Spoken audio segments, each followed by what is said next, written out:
Hello friends, आज हम now the leaves are falling fast का पूरा ऑब्जेक्टिव करने वाले हैं। इसका मतलब है कि पत्ते अब तेज़ी से झड़ रहे हैं। The line and the nightingale is डम इज टेकन फ्रॉम, ये लाइन कि अब बुलबुल पूर्णतया मूक है, किससे ली गई है? तो now the leaves are falling fast से। And the nightingale is dumb and the dash will not come and the angel will not come, यहाँ पे होगा यानी कि बुलबुल जो है पूरी तरह से मूक हो गई है, चुप हो गई है, उसकी कोई आवाज़ नहीं है और अब देवदूत भी है नहीं आएंगे। Nurses to the graves are grown, यानी वह पृथ्वी रूपी कब्र में समा चुके हैं। ये लाइन ली गई है इसी पोएम से। W.H. ऑर्डन, जिन्होंने इस कविता को लिखा है, won the dash prize in 1948, तो उन्हें पुलित्जर प्राइज मिला था।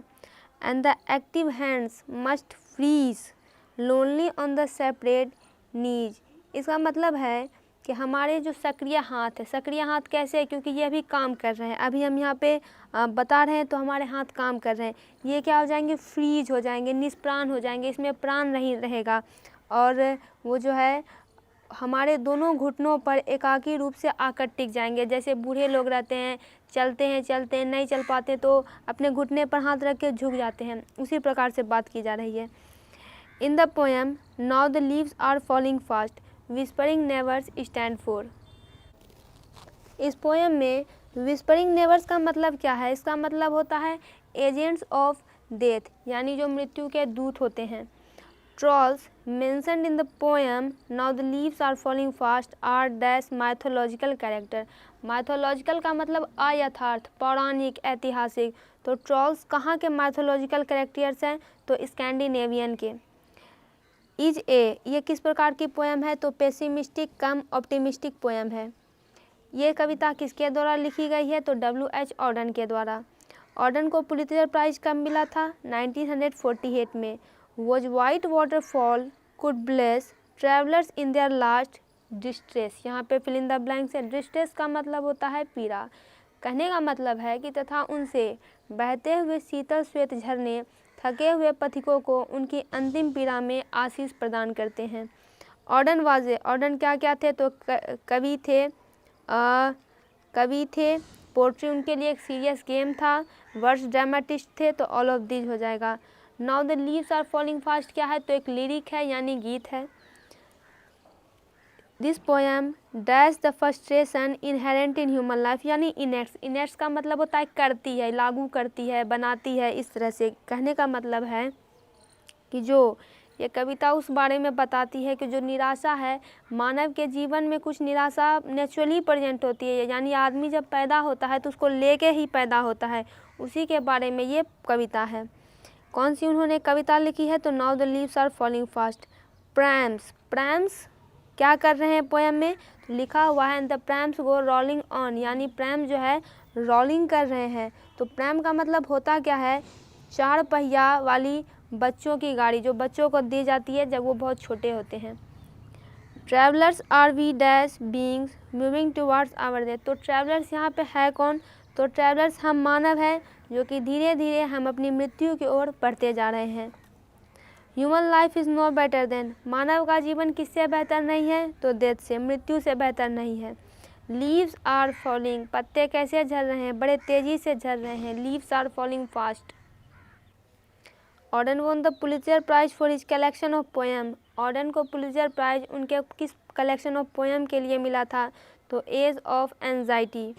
Dash has become damn to see the leafless trees, leafless यानी वैसे वृक्ष जिसमें अब पत्ते नहीं बचे हैं, वीरान हो गया है, ख़त्म हो गया है। पत्ते जब ही नहीं रहे तो अब वृक्ष भी ख़त्म ही हो गया है, ऐसा समझिए।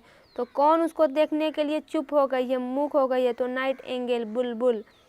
Dash waterfall could bless the travellers passing through that way, तो वाइट वाटरफॉल, सफ़ेद जो झरना है वो किसको ब्लेस करेगा? ट्रैवलर्स कौन है? हम ह्यूमन बींग्स। अगर उस तरफ से कोई जाएगा तो उसको वो अंत में आशीर्वाद देगा। यानी इतना कुछ होने पर भी जब इतना निराशावादी ये कविता है तो कुछ न कुछ आशा बची है, यानी कुछ न कुछ कभी ज़रूर होगा या फिर हो रहा है। वाइट वाटरफॉल जो कि आशीर्वाद देंगे, अगर आदमी आगे बढ़ना चाहेगा तो कोई न कोई मदद के लिए ज़रूर आगे आएगा। होप की किरण बाकी है। The falling of dash refer to the speedy arrival of death, मानव जो है बहुत जल्दी जल्दी मृत्यु को प्राप्त हो रहे हैं डिजीज़ के कारण, बहुत सारी चीज़ों के कारण। तो पत्ते उसी को सिम्बोलाइज कर रहे हैं, तो यहाँ पे हो जाएगा leaves. The dash of death are whispering never. Whispering nevers कौन है? तो मृत्यु के दूत, messenger of death. Left and right, हमेशा लेफ्ट एंड राइट हमेशा रहते हैं व्यक्ति के, ताकि कब इनका टाइम पूरा हो जाए और हम इनकी खुशियाँ छीन लें और इनके प्राण लेकर चले जाएं। विस्परिंग नेवर्स लेफ्ट एंड राइट, यानी यही मृत्यु के दूत दाएं और बाएं। ये लाइन किस पोएम से ली गई है? तो इसी पोएम से। Nurses flowers will not last, यानी जो नर्स पुष्प हैं वो अब नहीं बचेंगे। ये लाइन किसके द्वारा लिखी गई है? तो W.H. ऑडन के द्वारा। Who run scolding for their food, यानी कि भयावह आकृतियाँ जो हैं वो अपने भोजन के तलाश में भटक रही है। तो कौन है वो? तो वो है ट्रॉल्स। ट्रॉल्स का मतलब हो जाता है विक्ड एंड अगली क्रिएचर, वही दुष्ट और कुरूप जंतु। ये poem talks about the dash of human life. तो यहाँ आ जाएगा फ्रस्ट्रेशन। फ्रस्ट्रेशन यानी निराशा।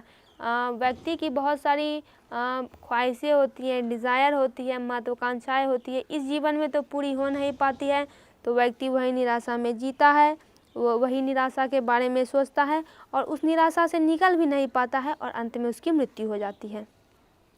Who is dumb in the now the leaves are falling fast. इस कविता में कौन मूक हो चुकी है, गूंगी हो चुकी है? तो वो है नाइटिंगेल, यानी बुलबुल। तो दोस्तों इसका पूरा ऑब्जेक्टिव कंप्लीट हुआ। आप इससे रिलेटेड वीडियोस के लिए चैनल को सब्सक्राइब करें।